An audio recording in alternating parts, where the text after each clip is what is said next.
एक छोटे से गांव में दो भाई रहते थे, रामू और श्यामू। रामू बड़ा भाई था जो बहुत ही दयालु और संतोषी स्वभाव का था। दूसरी ओर श्यामू छोटा था लेकिन बेहद लालची और चालाक था। माता पिता के गुजर जाने के बाद श्यामू ने धोखे से सारी अच्छी जमीन और धन अपने पास रख लिया और रामू के हिस्से में सिर्फ एक बंजर जमीन का टुकड़ा आया। रामू ने बिना किसी शिकायत के अपनी बंजर जमीन पर कड़ी मेहनत करना शुरू कर दिया। वह दिन रात पसीना बहाता ताकि उसमें कुछ फसल उगा सके। एक दिन जब रामू खेत की खुदाई कर रहा था तो उसका कुदाल किसी धातु की चीज से टकराया। उसने उत्सुकता से मिट्टी हटाई तो उसे एक बड़ा सा मिट्टी का घड़ा मिला।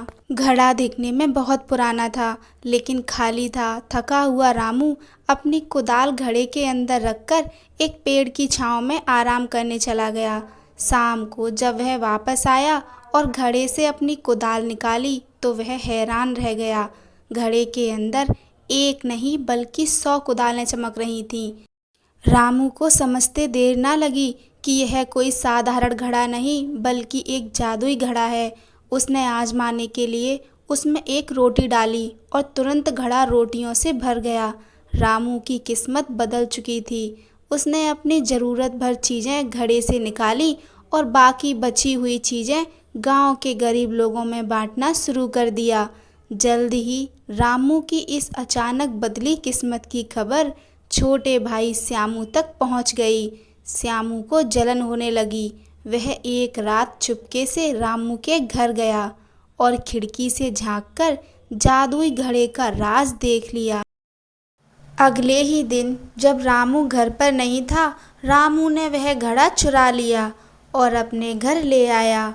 श्यामू घड़े को देखकर लालच से अंधा हो चुका था। उसने सोचा, मैं इसमें अनाज या कपड़े क्यों डालूं? मैं सीधा इसमें सोने के सिक्के डालूंगा। उसने अपने पास बचा हुआ एक सोने का सिक्का घड़े में डाला। देखते ही देखते घड़ा सोने के सिक्कों से लबालब भर गया। श्यामू की खुशी का ठिकाना नहीं था। उसने सिक्के निकाले और फिर से डाले। वह बार बार ऐसा करता रहा जिससे उसके घर में सोने के सिक्कों का पहाड़ खड़ा हो गया। तभी श्यामू के बूढ़े पिता, जो गांव के मुखिया थे और श्यामू के साथ ही रहते थे, वहां आए।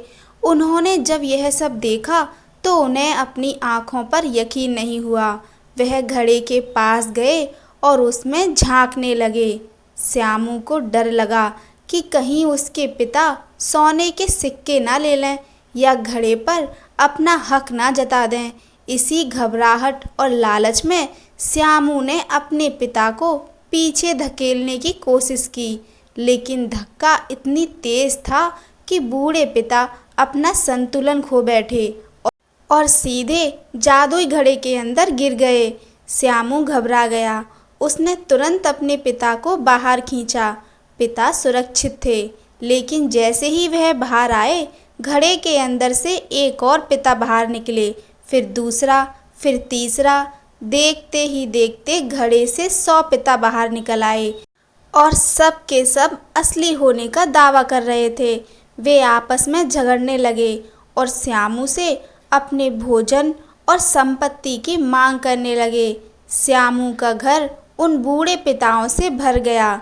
सोने के सारे सिक्के उनके इलाज और देखभाल में खर्च होने लगे। श्यामू को अपनी गलती का एहसास हो चुका था।